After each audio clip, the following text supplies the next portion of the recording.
the name of our show.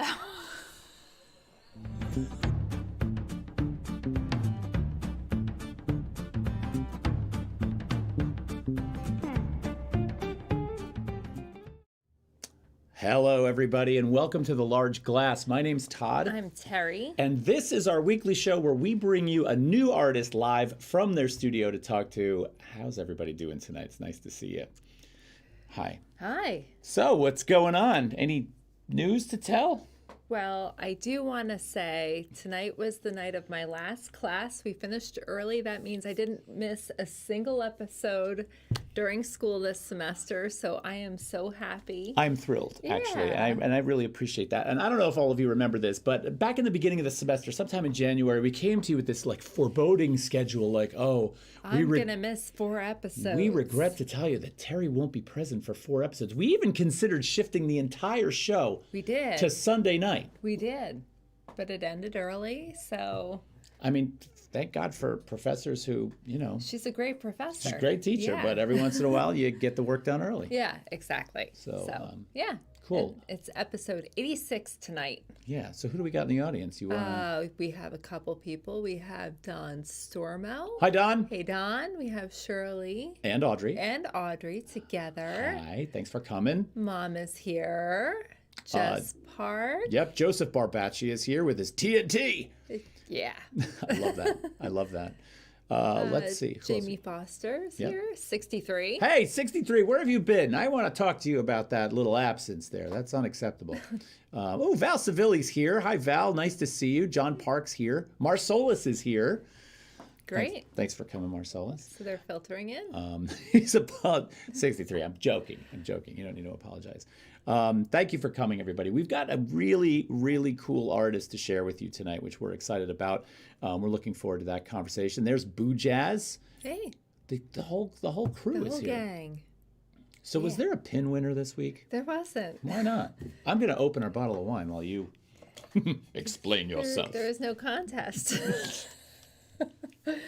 But is that a plea? Well, my slacking off is going to stop very soon, I will say. All right. So I've got 2 more weeks left with finals and papers and then you're done. And then I'm done. They're tired of hearing about it. I know. They don't want to hear about it. I know. So 2 more weeks, you don't have to hear it anymore.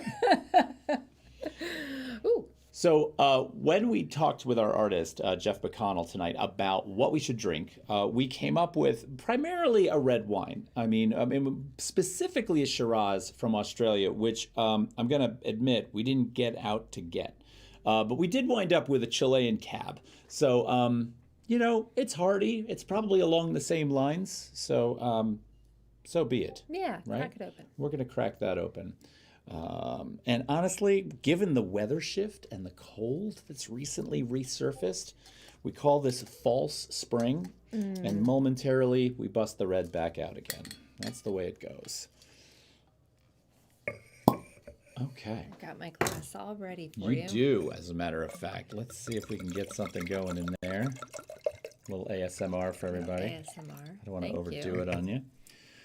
And a little here. We'll, of course, toast with Jeff when he comes on in a little bit, but we want to toast you as well. I totally missed the continent. 63 is like, you totally missed it. I know.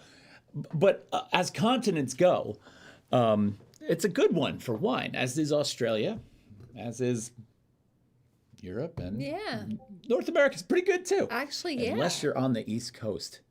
I That's challenge not all true. of you. I That's challenge not all of you true. to find me an East Coast wine. You go to Virginia. Virginia has good wines. They do. There's wine country down there. If you go out to Rappahannock County, it's really good. I want to know of a good East Coast wine, and then I'm going to buy a bottle and I'm going to critique it on this show because I don't think it exists. What about Martha's Vineyard? Doesn't really have vineyards, do they? I mean, they do, but apparently they don't. I don't know. All right, so 63 is saying actually Long Island, and I'll bet if Alan Wexler would probably back him up on that. I want the brand. John Park says it doesn't exist. I'm telling you, go to Virginia. They've got like a whole bunch of them. I knew John and I were on the same page here. Well, I knew it. Road trip. I don't know if it's worth it. It is. Hey, episode 86. Everybody, thanks for coming tonight. Cheers. Let us know what you're drinking in the chat.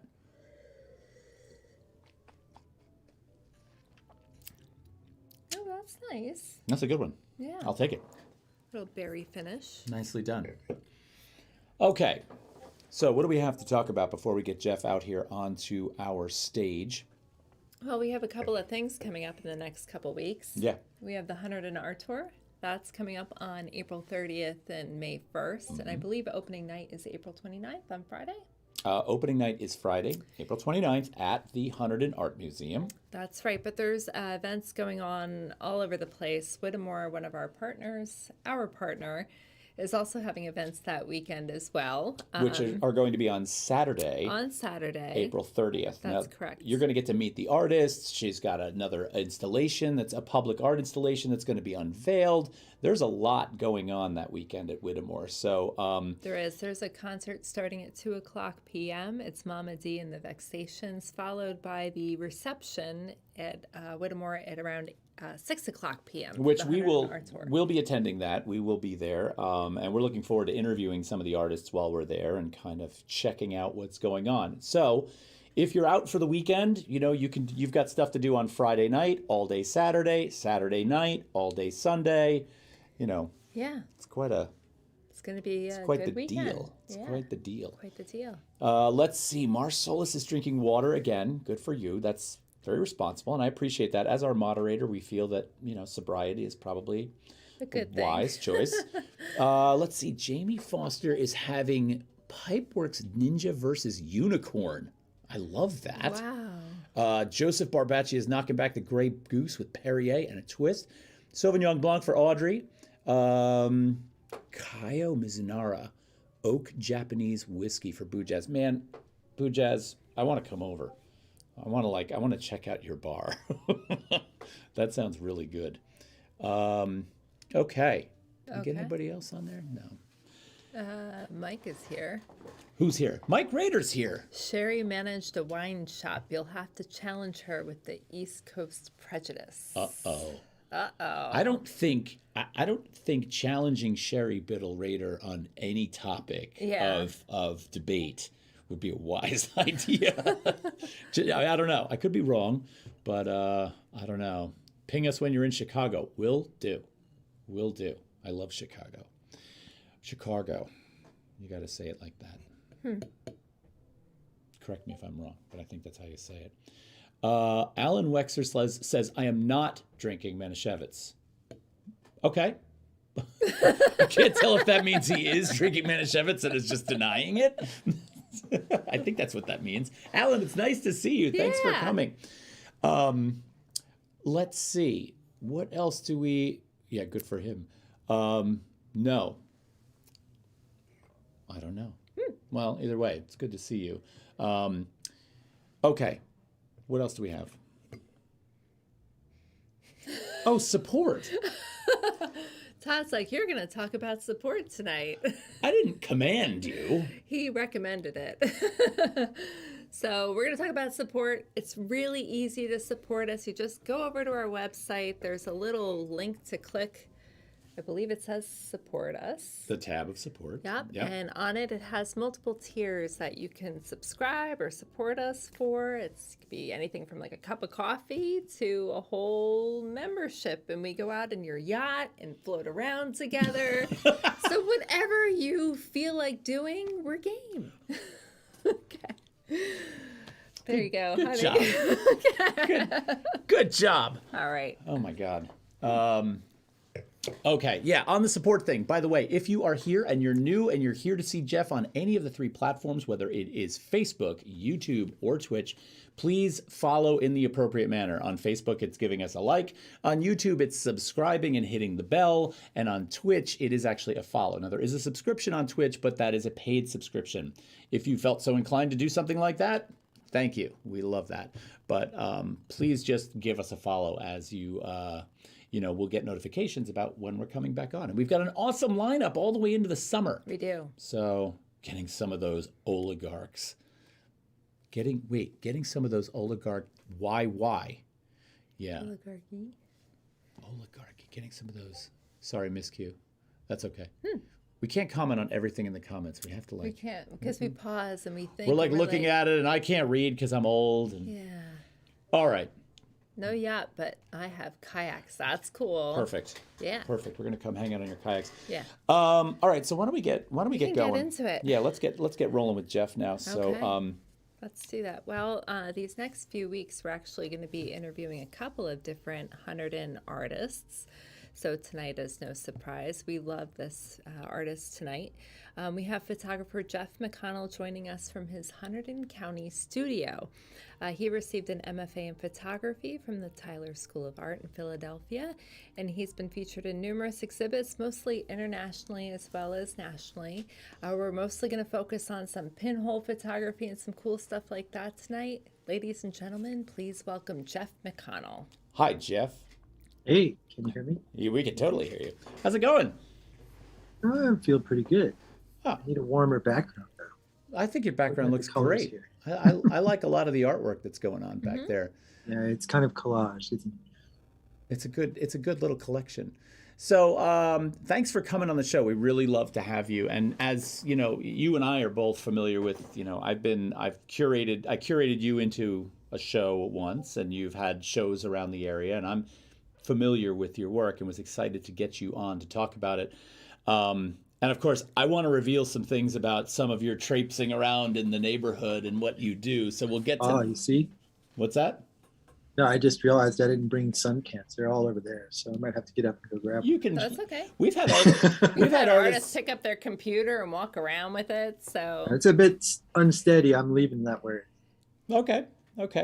So you usually kick us off with our we first. do. So Jeff, we're pretty familiar with your work and we know what you do, but some of our viewers are not. So usually what we have the artists do is to just kind of give us a description about what it is that you do for your art. Okay, well, I got interested in photography when I was in undergraduate school, and from then just carried a 35 millimeter camera around, made a darkroom in my closet wherever I lived, and after a few years, this ended me up at Tyler in Philly, and I was taking pictures up and down North Broad Street in Philly, and sometime right around the time I finished there, I decided I wanted to take big, wide panoramic pictures, but I didn't have a camera that would do that. And my professor, whose name was Martha Madigan, said, well, you should try pinhole. And I didn't want to do it because I always thought pinhole cameras meant you had to run into the dark every time you took a picture and change the paper. And that wasn't for me. But I thought, well, I don't know how I'm going to find this camera to do what I want. And if I can make one, I like to make things. So that was the beginning. And then I went off on a trip and brought the big shoebox looking pinhole camera with me that it did use film, but it was still, it was giant. And that was like the side game to this other project that I thought was more important. When I got back from that trip, the pictures from the pinhole camera interested me more. So I kind of didn't look back. And so pinhole photography just means taking pictures without a lens. And if you're nearsighted like me and you have to do this to read the clock across the room, that's a pinhole. And so you can, the cool thing about that is you're not limited by what the camera makers give you in terms of how the camera will look. You can change it in all kinds of ways that I haven't done. But it is a cool thing about that you can sort of define your own tools. And so that's one of the things that's kept me interested in it for, I guess, like 20 years now. I've been doing this for a while. Yeah, because you fancy yourself as a good maker, which you are, and I've seen some of the cameras that you've actually built. So you actually make your own cameras in certain applications for this, right? A lot of the time. I mean, I started out that way because I guess when I started this, maybe there were some cameras that you could buy, but they wouldn't do what it was that I had in mind. And I can show you, this is sort of like the second generation. This thing here, how to hold it. I just rated it, took the camera apart and used the mechanical bits, but you can see that the film follows a curved path. Mm-hmm. And that was because of math, because the light diminishes more the further it gets away from the pinhole. So if you have a perfectly circular camera, then the light will be the same, but it will distort a lot. And if you have a flat panoramic picture, then it falls off a lot towards the edges, but it's not as distorted. So this was a compromise, but yeah, I made my own cameras, and I just made them sort of to the design of the one I was just holding up. 2 or 3 generations of that, each one getting better. And then finally, I realized that other people could make cameras better than me when it came to simple formats. But sometimes you still have to make, because somebody's not making what you want. It's sort of, for me, it's all about deciding what do you want the camera to see, and then what kind of camera is going to do that. And then you can buy it maybe, or you have to make it, or some hybrid of the two. And I would imagine that as you buy these cameras or make these cameras, you're making subtle, or you're realizing the necessity for subtle changes or ways in which you could redesign what's going on. Right. So, well, it's just, you follow your nose, like you make something and then you see what it does, and then either you just work with that and adapt to it, use it, or, think, well, maybe it would be better to take a jump in a different direction. So that happens all the time. So even with these cameras, like the soda cans you see me taping to trees, there's different proportions to those things. And so I'll know which one is the one I like because it looks a certain way. Yeah, let's talk about those really quickly, because the images that they produce are similar to the ones that we're seeing on the screen right now. And I think it'll kind of help us get into it. But when I first met you, you were traipsing through the woods, taping soda cans to trees. And this was, of course, fascinating to me. I'm like, what are you doing? What's he doing? So can you describe that process and talk about, what it yielded and what you were up to? Yeah, now I'll get up and go grab something. Oh, field trip.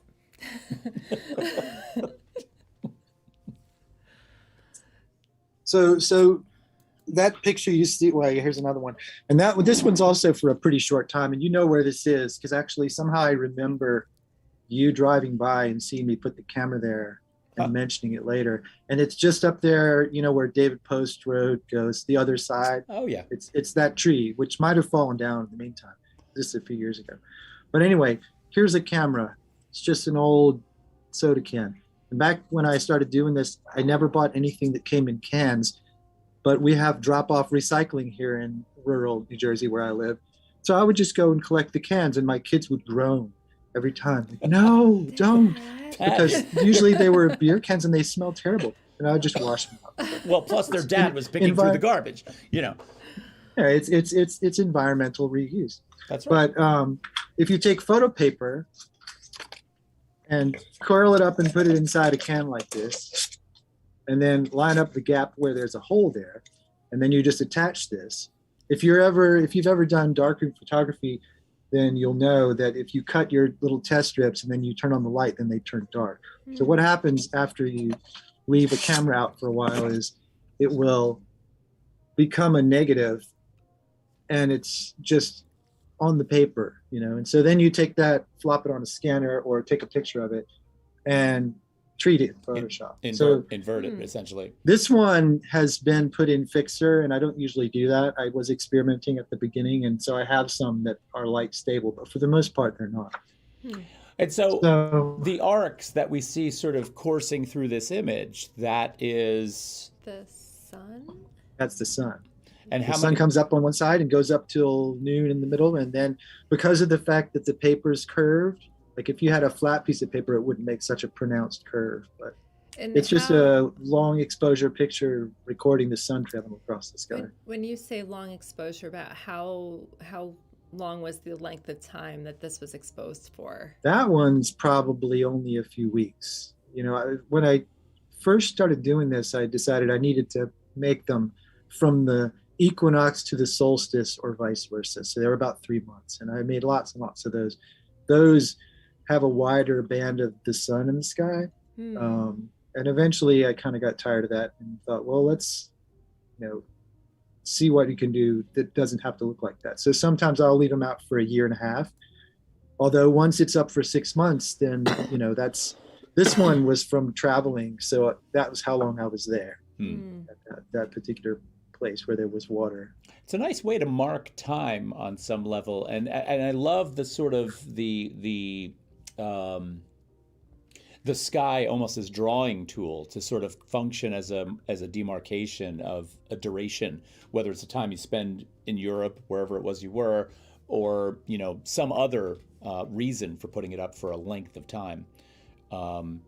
So there's a couple of questions in the chat that are really interesting around this particular thing. Yes, and if you have any questions, feel free to just type them away and we will get to them very shortly. Yeah, we will relay your questions to Jeff as they come in as best we can, and we will get to them, so don't worry.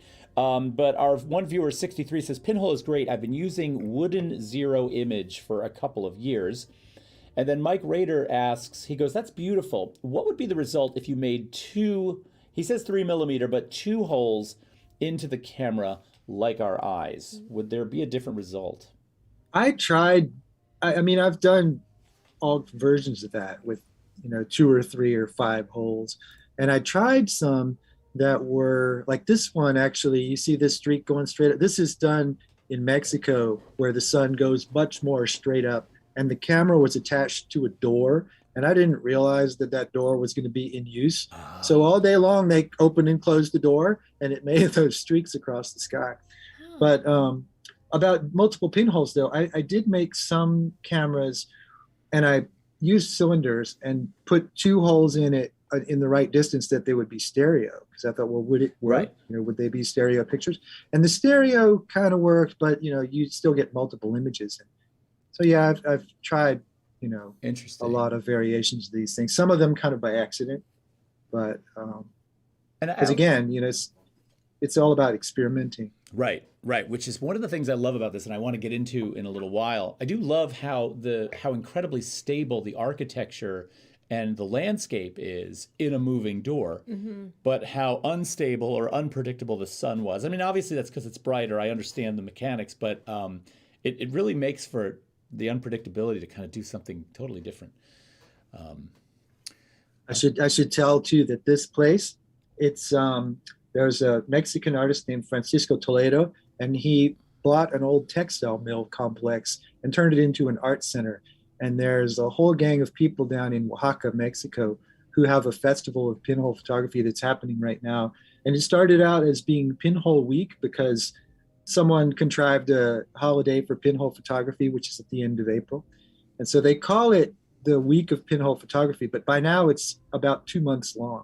And so this place is kind of an art center where they put me up when I was invited down there. That looks beautiful. And I hope I'll go back. It's really a great place. That sounds fantastic. Let's keep moving through some of these. So let's talk a little bit about, so these are the photographs that you sort of have in your Solograph section on your website. And they led into a couple of other things. Like you've got projects that extend. Well, I should tell this one is that building that you see there is the Halide project in Philly, which is a great sort of photo art center. And so we've got a class that's supposed to run starting 2 meetings doing exactly this in Philadelphia. So you can find the Halide project online, and they've got a big, brand new, spanking new dark room. It's a really great place. Oh, that's fantastic. When is that going to be? It's a workshop, you said? The workshop is this coming Sunday, the first meeting. And then what we'll do is we'll make cameras there at the meeting. And then the second meeting will be in June, where everyone will bring their cameras back and we'll open them up and see what we got. Oh, fantastic. That's cool. I love that. I think that's on your Instagram, right? Is it advertised? Yeah, it should be. Okay, we're just going to fly that banner in. What, we could put that up there? We can. You mean like that? Just like that. All right, so if you want to follow Jeff on Instagram, you can get him at Jeff McConnell _photo on Instagram, and you can see images of that and get information on that workshop if you're interested. Joseph Barbaccia is asking, Jeff, on average, how many shots before you're satisfied with an image? Well, I mean, I remember for somewhere I heard, you take your 35mm camera with 36 pictures on a roll, and you'll be lucky if you get one. And these things, I mean, you probably saw how many of those cans were up and down Lockwood Gorge, and a lot of them aren't good. I don't know how many are good and how many aren't. You sort of don't know. With these things especially, there's a lot of chance. But with pinhole photography in general, there's also a lot of chance because you think you know what you're going to get, and sometimes it works and sometimes it doesn't. But I still think, the more I do it, the more I can sort of guess what I might get. But especially when it comes to something like street photography, it's not really about standing in the right spot, because you don't know what's going to be on the film. You know, Right. you can think it's good and it's not, or you think it's not and it is. And so I don't really know. You just have to keep shooting, basically. Yeah, this is the one thing I kind of wanted to talk about, and that is this notion of variability in the various genres within photography. And so, yeah, we most of us remember the days of, taking a roll of film and Yep, develop and and then go into the dark room, go into the dark and room. loading it up and processing, and then you're like, oh, Or if you didn't have access to a dark room and you took it over to the little photo hut and you sent it off, and a couple days later it was back, and you realize, wow, I totally had the wrong light balance, or something was off, and it was just all my photos are orange, or so. But then all of a sudden, digital comes along. Memory Vessel says digital, right? Yeah, and so digital comes along, and it's like now you can shoot until your heart's content. Yes. You can shoot 1,000 photos and pick the one good one out of it. Yeah. But what I love about Or this, you can blend 3 of them until you get the one you like. or that, yes, too. there's so many different ways to game the system. But with this, I mean, I feel like the chance factor in this sort of creates this really interesting element that's sort of on the fringe of photography, in that you sort of throw a lot of the control in this to the wind, and you kind of say, all right, I've got a certain amount of choices I can make, but ultimately there's still going to be an element of surprise in this. I mean, yes and no, but I would say that something that interested me, because I was one of those kind of diehard film people who thought, I'm not buying a digital camera, no. And then, I was lucky enough to learn Photoshop, 20 years ago or whenever that was.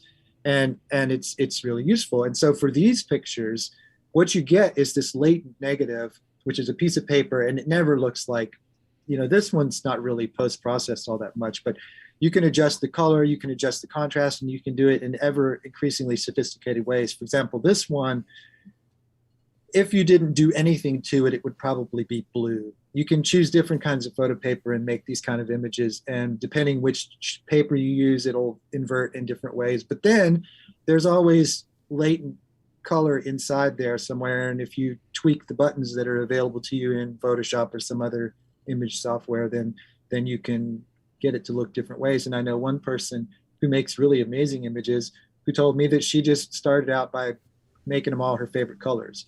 And I thought, well, I guess I might not do that, but your pictures are cool, so why not? And this is funny because there's such an almost an analog fetish where it's like, well, it has to be silver gelatin, or something like that. But the truth is that, why would you not use the tools that you have? And as long, then you can decide, well, how far do you want to go? You can make something that looks really outlandish, or you can make something that still looks like it fits within the world of, darkroom photography. Right. And sorry, I thought you hadn't finished your thought there, but I did want to say that Memory Vessel, who I mentioned a minute ago, I completely missed her comment or question. She said these are traditional photo paper, not digital, and that is correct. It's a total hybrid, though. It kind of is, right? So they're made on photo paper, and then the photo paper is recorded somehow, either with a flatbed scanner or digitally photographed. And then to get to what you see here, it's converted digitally. Right. And like this thing that I showed you before, this is one which was just how to make it look right. This is straight out of the can and put into Fixer, more or less. And the color changed. It lost a lot of detail but yeah, it's hybrid. Right. And I think, this was a thing that really got to me. I had a job and I worked in a place where there was commercial photography going on for 50 years. And so I had access to a lot of the old original material, and they were pasting things together and airbrushing and compositing images in ways that you didn't see in the product that was produced by the studio. But if you looked at the materials, you could see it. And so I think it's not new. It's just easier now. We have these amazing tools. Yeah. Let's see. 63 says, but there is a physicality of film and paper, and even as I say it, I know that the troglodyte. I don't Oh know. no, I agree.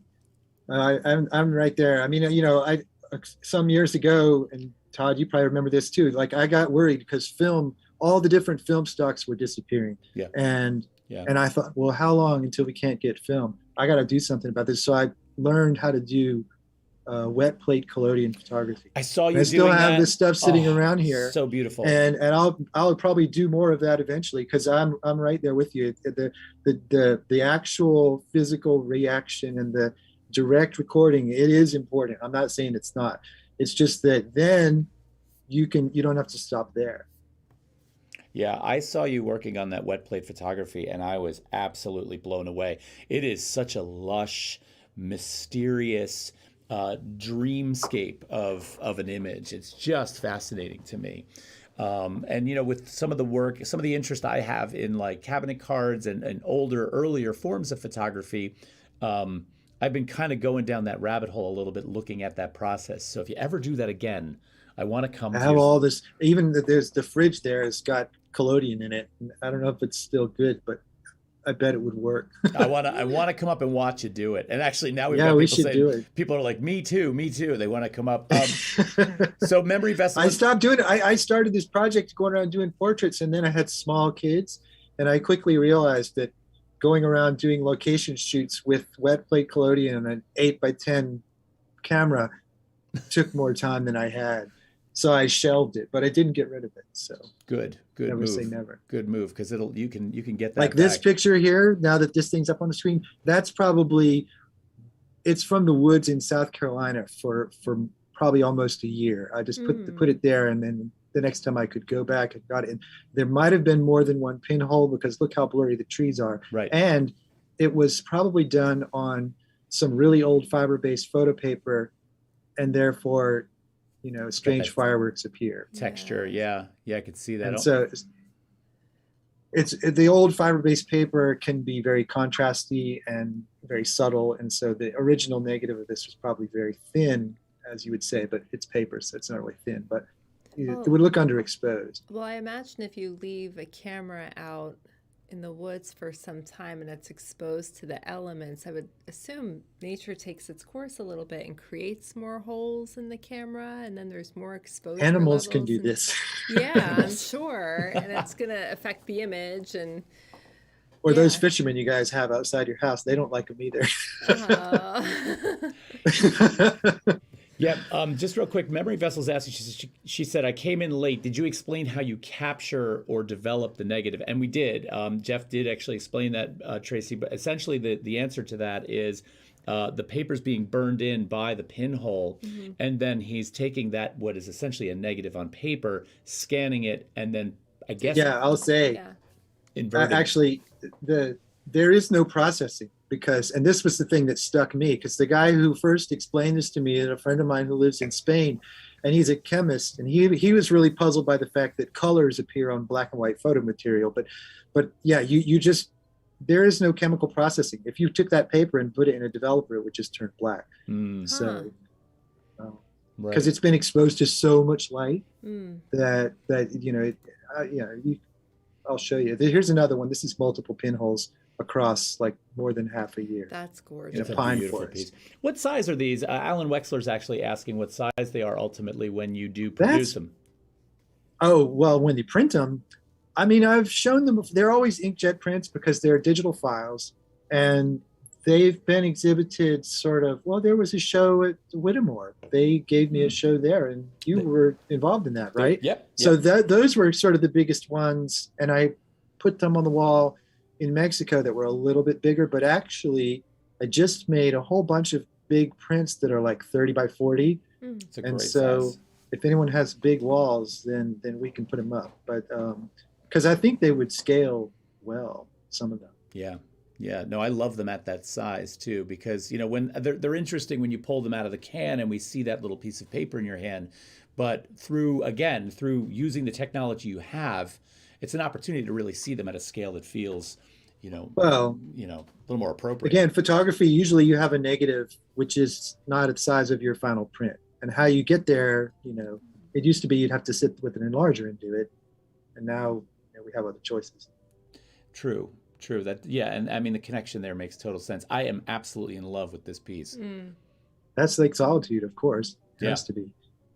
Yeah, but my gosh, that is just With more than one pinhole, because you can see that hill repeated 3 times. Yeah, that's the cool thing about it is it's now all of a sudden it takes on this layered effect that really it's really striking. Let's see, what do we got here? 63 is saying, so scale is the beauty of digital. Analog would cost a fortune. Yeah, that's true. Well, digital costs a fortune too, really. If you want to go make 30 by 40 digital prints, they don't give those away. That's true. But Yeah. yeah, it presents different challenges. And I would argue that maybe the darkroom is harder, because I've made great big old silver prints too. And, you know, it's fun, but it's nice to have time and money to be able to just do that. Can we talk a little bit about the Crossworlds pieces that sort of jumped out of these a little bit and kind of get into this this other world? So what's going on with these now?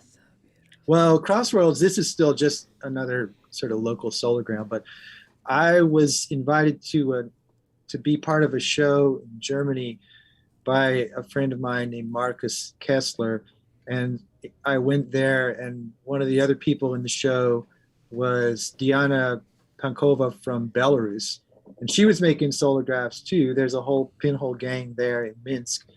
And so she was in the show, and she said, hey, you know, we're both making solographs. Why don't we exchange them and double expose them across? And so we started, and now we've been doing it for maybe almost 3 years.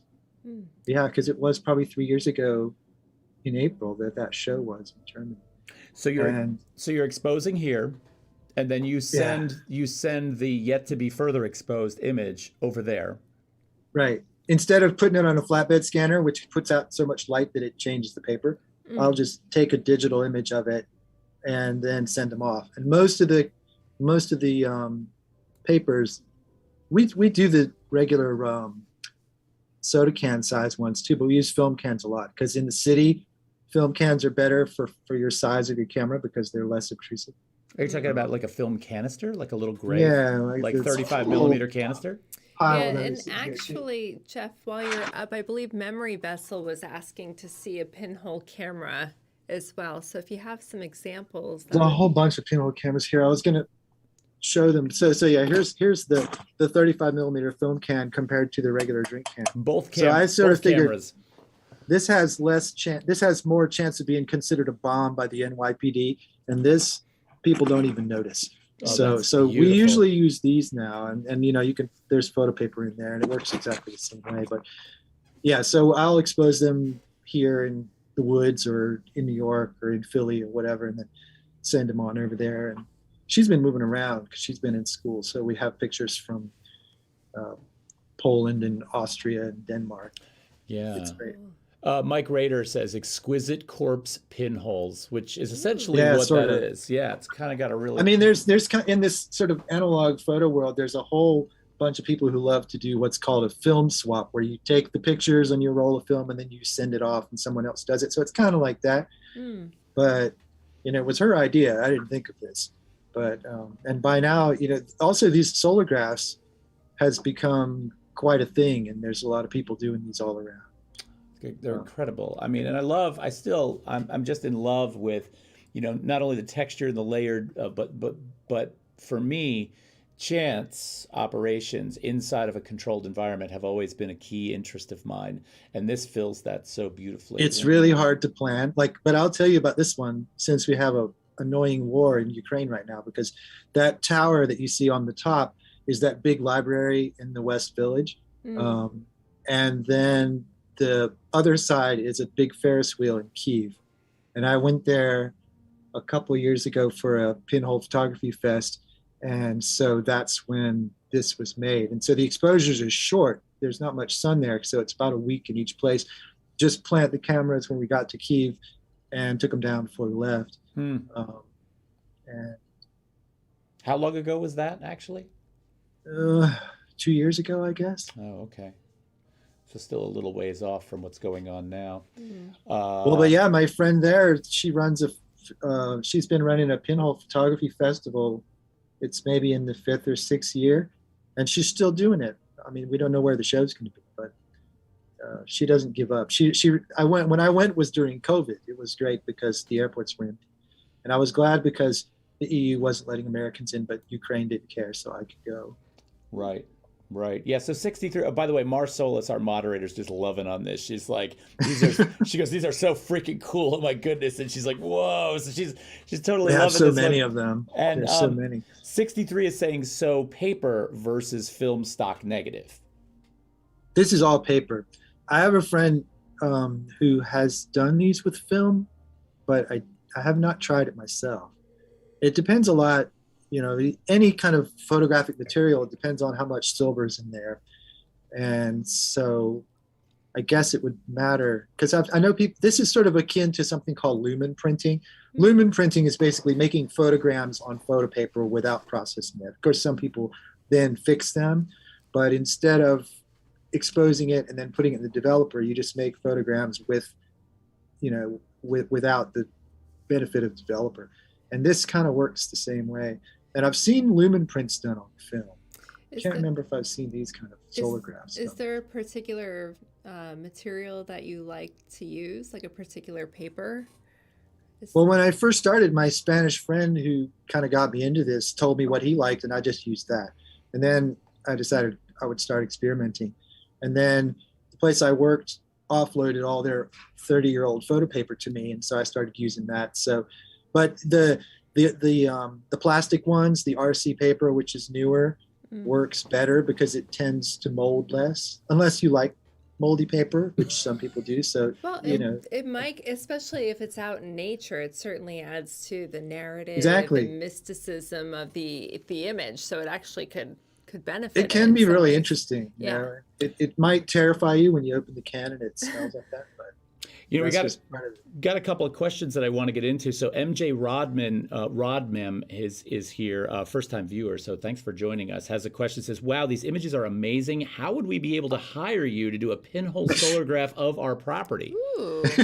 So I'm so expensive. Just it depends where you live. If you're around here, just, give me a call. Actually, if you want, I hit the wrong button there, but that's Jeff McConnell, as if you didn't know that. I put his name up, but you can also probably get in touch with him on jeffmcconnell.net. I think your email is on there. Is that correct?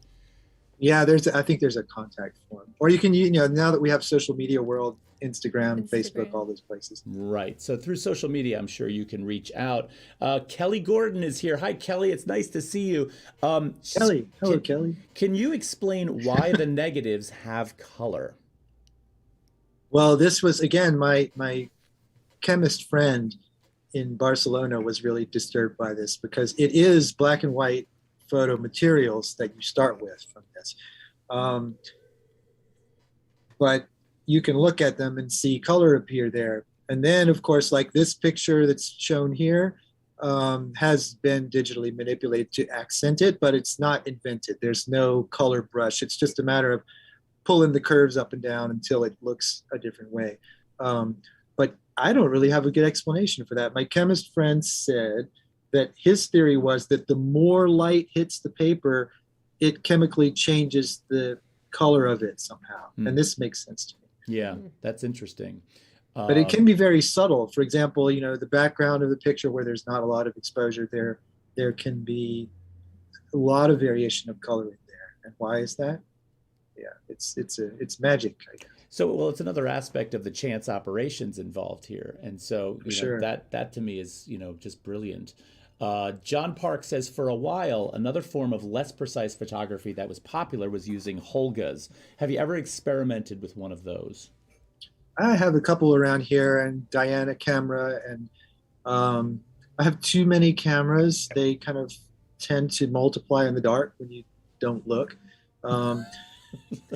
And I always liked, you used to be able to, when I was traveling, you'd go to flea markets and you could buy these cameras for like $5 before they became trendy. So I used to have a whole box full of them. I gave most of them away, but I like those. But somehow the pinhole ones caught my fancy more. My problem is I'll put film in a camera, and then a couple of years later, there's half a roll in there, and I have to shoot the rest of it and see what's in there. And This happens to me a lot. I'm sure I'm not the only one. I can imagine. I'm curious if on the smaller film canister cameras that you'd put around a city like New York, when you go to scan that image in to further treat it, and this is more of a resolution geeky kind of question, but what DPI are you scanning that at so you can blow it up large?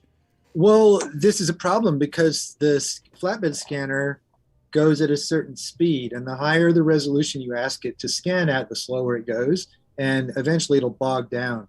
And since this is photographic material that's not stable, you get stripes on the pictures. So you have to do tests and figure out what the highest resolution you can scan at. But for the small ones, I just shoot them with a DSLR. And that the image is like 6,000 pixels on the long side. And so that's kind of the limit. Right. Which is good enough. Mostly these aren't going to be billboards, so it's okay. Huh. Like this thing here is like an Altoids tin. It's a really small piece of paper. Is that why the edges are curved like that? Exactly. Oh my God, that's beautiful.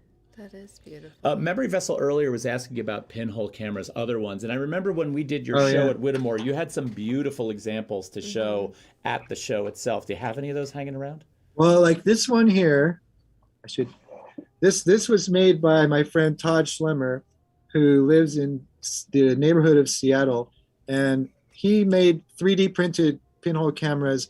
And I said, hey, Todd, do you have a shutter that can use a cable release? And I asked him for this. It also takes 120 roll film and makes 6x9 negatives. And this was supposed to be for street photography. And so I made the pinhole bigger than usual so that you could get a picture that fast. And I wanted the cable release so that most pinhole cameras just have a lever, and that moves the camera a lot. And if you're not using a tripod, it helps to be able to instantly do the shutter. And I already showed you this one. This was the first generation of a 120 film camera that took 6x12 curved panoramas, and it has a cable release. Because when I made this, I really wanted everything to be sharp and calm and level. And then for another project, after this street photography one, I thought, well, can I take pictures that just show one person? And to do that, you sort of need a longer lens, right? But pinhole doesn't have focal length. It's just a matter of what is going to hit the paper. So I made this monster, which it's just an old 1930s kind of snapshot camera on the front and a roll film back for Graflex on the back and a cardboard box in between. Oh my God. With a long viewfinder like this, and then you need a cable release because it's quick. So this was what I was wandering around in the city with and scaring people. But that is, and then that's so beautiful. I love that. The most recent thing, a friend of mine, Diane, lives in Idaho. And I told her I saw that someone was doing Instax pinhole.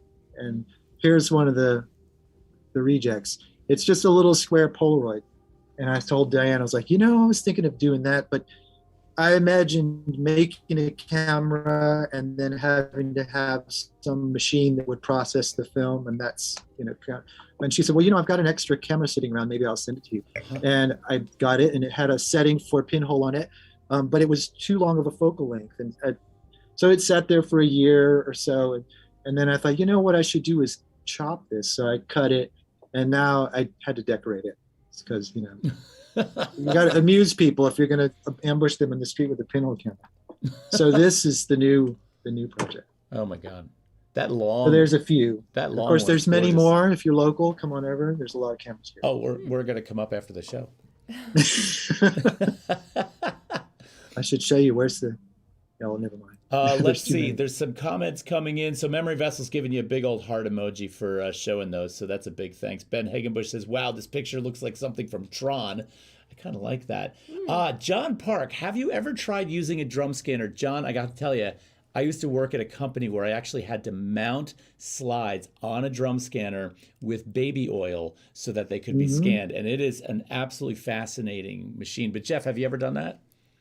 No, because they charge a lot of money for those things. That's expensive. I've seen it, and I've been to one of those dark dungeons in in Midtown where there's skyscrapers with hidden dark crevices, and strange guys who don't see the sun come out and take your film and then mount it with baby oil and give you a 100 megabyte file off of your 6x6 negative. But no, I haven't.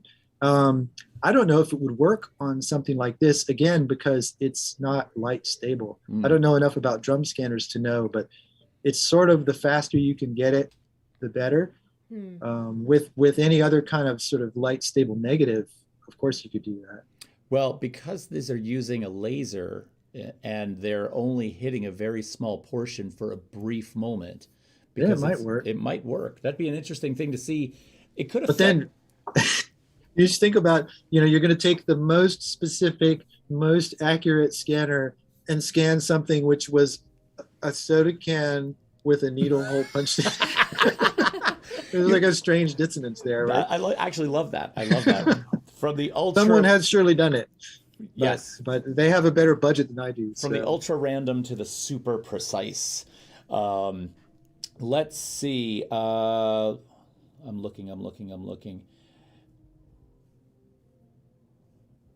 Oh, 63 said the zero image cameras have a cable release option, but they are 120 film based. Yeah, well, I think he makes 35. That Zerdike Ao lives in Hong Kong. He invented these zero image cameras, and they're very nice. And he was the one who supposedly thought up the idea of a pinhole holiday. So we have him to thank for the fact that there is Pinhole Photography Day some 20 years ago. But yeah, those cameras are beautiful. And he makes all kinds of them, 35, 4x5, maybe 5x7, probably 8x10. I used to have one and I gave it away. Huh. So yeah, John Park says that would be the beauty of it. He's referencing the notion of the drum scanner after the randomness of the sort of cam. I would do that with film for sure. Yeah. And you could see every grain. So other than the workshop that you have coming up, do you have anything on the horizon right now? Anything in the future that we can look forward to? There's a whole bunch of sort of pinhole photo festivals going on right now. There's less in the United States somehow, but there's a large mass of pinhole enthusiasts in Mexico and in Argentina, and solographs are huge in Poland somehow. Actually, the first experiments done in this were done in the 80s by an Italian person, but then the people who sort of decided to do it this way were in Poznan in Poland. And so you can't walk through a Polish city without seeing sun cameras attached to the light poles. Oh, that's beautiful. I love that. But, Let's not too much other than those. Okay. Let's jump into some of the new work that you're working on right now, because things have shifted a little bit for you. And since we're coming up on 9 o'clock, I definitely want to jump into this, but you've got some interesting new, I love these images. So can we talk about these? Yeah, well, I mean, I've always done the solographs is kind of a recent thing, and I've been using cameras with film for much longer, and done all sorts of things with them. And this project, like I said before, my friend sent me this camera, and then I chopped it, and only within the last month or so did I finally start doing something with it that I liked. And these, I wanted the camera to have a little bit of a wider view than the sort of street photo that I had previously done with trying to catch people on the move. And so what I like about it is the fact that, everyone's moving. The subject is moving, I'm moving, and sometimes it works better than others.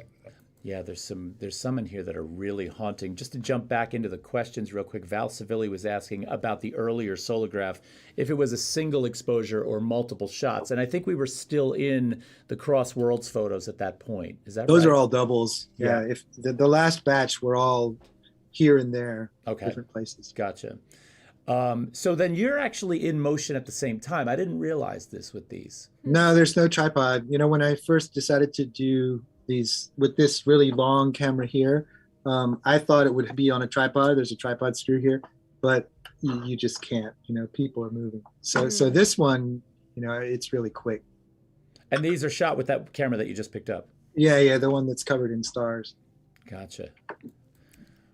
Jeff, would you say that there's any particular artists that have influenced your path? And I don't even mean just photographers, because I see other artists in your work, and like I see Richter and stuff like that. So is there anybody that's really has been a big influence on you?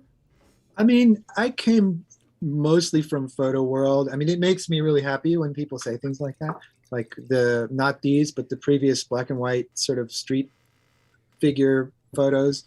I got some feedback like that, which made me really happy, because I thought, yes, this is, but I mean, again, my frame of reference was most often photographic, and I could name, but it's not only that. I mean, it's like you keep talking about chance operations, and I read all the books I could find about John Cage a few years ago. Yeah. And I was thinking, how can you combine photography with chance? Because you're intentionally opening the shutter at some point. So it's volitional without a doubt. But yeah, for some reason in my head right now, it's popping a Japanese photographer named Masao Yamamoto, whose work I don't do anything really like, but I really love it. Well, I mean, even though you physically open that shutter, I mean, okay, so for example, in a Richter painting, Richter's a master at realism, but then he'll go in with a large squeegee and he'll intentionally just kind of like blur this thing out. Yeah. And so there is both this sort of intentional act, but then this other act that obliterates that intention. And there's a couple art forms like that. Like I'm thinking of pottery, and sometimes the glazing process. Sometimes it's total. 63 might correct me on this, but sometimes it's total crapshoot. You just don't know what you're going to get when you know. Well, and that's what it is with this kind of photography too. I mean, I really think that part of the appeal for me of using these cameras that are so crude in a sense is that you can smear it, and you don't really know how it's going to work, and sometimes it works. But it's like, I went to Tyler, which is a painting school. I was not a painter, so for me to sit and compare what I'm doing to painting seems a bit presumptuous, but it's cool to me to see what's possible, since I am not a painter, just to be able to still go to a scene and come away with something like this, which your eye wouldn't have seen that if you were there. No, this is actually much more the product of a painter, just in terms of how you arrive at an image like that. I would think. Yeah. And they're and back to the sort of digital versus tactile divide. This picture is one of these little squares that's 3 inches square. So the original artifact is actually that one right now is hanging on the wall at the Halide project in Philly, because they have a pinhole show up, and I liked it, so I sent it down there in a frame. So you can see the actual thing that came out of the camera, but it would also be interesting for me to and make prints that are bigger. And so you'll see this all the time with collodion photographers, because they're always the size of the back of the camera, and then they'll print in different sizes, just like any other photograph. Right. So then in this case, how big is the one in Philly that you see when you get there? Oh, it's the actual thing, because Halide project is they're serious about their analog, so they won't take digital prints. Gotcha. So yeah, Val Savilli was saying, love this one about an earlier one. John Park says it's very hard to develop a street photography style that is your own. These definitely do that. That's a nice thing. Well, I like that. Thank you for that. I hope. And 63 all I can do is keep making them, Yeah, and 63 is adding pottery to that whole notion of this idea that there's an intention, but then an element of chance that sort of follows that and sometimes obliterates that. So another sort of world of making that sort of follows this model. Let's throw a couple more up there. We're rapidly closing in on 9 o'clock. There was one other thing I wanted to ask. Oh, so Jeff, you're not on the 100 in Art Tour this year. No. Oh, well, the 100 in Art Tour is what, in its third or fourth year, maybe? I don't really have a good place here. Everyone can come rummage around in my basement. It's a few more than that, I think, but Val can probably. I remember when they started it, but I don't know when that was. Well, you can swing down that weekend and join us at our studio. I will. Yeah, Todd told me I will come. Yeah. Oh, so we've got a first-time Twitch viewer that's asking a question. What about named Weebatwerk? I love that name. What about that Japanese photographer you mentioned? Was it Masao Matsumoto? No, Yamamoto. Yamamoto. Yeah, the books are all upstairs. I'd show you. And the first name was Masao? Yeah, I'll find a link and send you. You can put it in the show notes if you have such a thing. So I have show notes that'll go into the YouTube video tomorrow, and if you go into the description, you'll be able to see. Yeah, Masao Yamamoto, I saw one of his shows at Yancey Richardson Gallery many years ago, and they were just a suitcase sitting on a table with prints in it that you could just rummage through. And the person at the gallery said, yeah, he wants you to use them. You carry that around in your pocket. And they're, quite beautiful, black and white photographs. But I really like that sort of utility idea. Gotcha. Oh, that was one of my students, Ryan, from my class. Nice to see you, Ryan. Thanks for coming to the show tonight. Okay, well, listen, Jeff, we want to be respectful of your time, and we are closing in on 9. I think there's a number of people in this chat that want to take you up on that offer of coming up and seeing your cameras. I'll bring them to the 100 art tour. How about that? All right, good. You can come hang out at the studio, because I know John and Jess Park are going to be there, so there'll be a few people there. Listen. These were great. They're exceptionally poetic, too. I absolutely love them. So it was a pleasure having you on, and I'm hoping that you'll join us again in the future. It's great to be invited, and I'm psyched that you guys are doing this for so long and doing it so well. Thank you, Jeff. And in the future, when you have a show, let us know, and we'll get it out there to people so that we can kind of let them know what's going on. So if you want to hang out in the green room, Jeff, we're going to end the show. So we're going to bounce back to our normal thing. But if you got to go and you want to hang up on us, that's also okay. But maybe we could just chat after we close the show. I can stay for a while. I'm still here. All right, cool. So we will see you in a little bit. And Jeff, again, thank you so much for coming. We really appreciate having you. All right, we'll talk to you in a few minutes. All right, let's pop back over to our main screen. I see the chat is kind of going pretty wild. And a bunch of people want to come over and hang out with Jeff. Well, yeah. I mean, nobody wants to hang out with us. So, Jeff, just don't forget to mute over there. A lot of people don't want to hang out with us, but they all want to hang out with our artists. Jeff's coming, okay. Now you'll come over. Yeah. Oh, I see how it is with all of you. You can roll the credits. Oh, you want me to roll the credits? I want you to roll the credits. Okay, I got to find the button for the credits. There we go. There you are, Marsolis. See, you're right at the top of the list. This was good. This was good. I mean, not that I doubted Jeff would be good. I knew he would be. But God, seeing the cameras he's making is I know. Well, they, in and of themselves are a piece of they're art objects too. Yeah, they really are. Yeah, they really are. And you so often think that I want to get into photography. What camera should I buy? Well, you don't have to buy one. Who says you have to buy one? Yeah. I mean, it's so much more interesting if you go make one. Yeah. So. Yeah. Let's see. Don Stormo is outstanding artist. Thanks, Todd and Terri. Great feature. 63. Thanks, guys. Very cool. And I'd love to hang with you and Terri. Yeah, and we'd love to hang with you too. This summer, that is a must. Yes. Joseph Barbaccia, TNT Dynamite Show. Thank you so much. Marcelo says this guy totally rocked my socks off. Cool. That is awesome. Yeah. Boo Jazz, nice show, everyone. Thank you for that. Ben Hagenbush, great show tonight, guys. Thanks, Ben. Thank you. Let's see. Val Civilli, nice to see you, Jeff.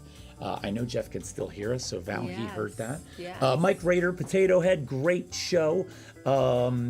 Let's see, Ben says these are nice, very nice photos. Jeff, great work. Love the conversation from John Park. You guys, you're awesome. Yeah, we really appreciate hanging out with all of you tonight. Yeah, and we've got some cool shows coming up. So next week we have... Wait, who's next week? Oh, it's Val! Val! Val Civilli in our very own chat room is going to be talking about her work next week, which we are super thrilled about. So you definitely want to join us for that. We've got a really cool lineup coming up. We do have a cool lineup coming up. So, if you're not on the newsletter, we usually spread that out, but hit up our website. We've got our next 3 artists out there, and we're always posting more. And, definitely subscribe, follow, like, get on that list. Come see this show. We love all of you guys. Should we go now? We should go. All right.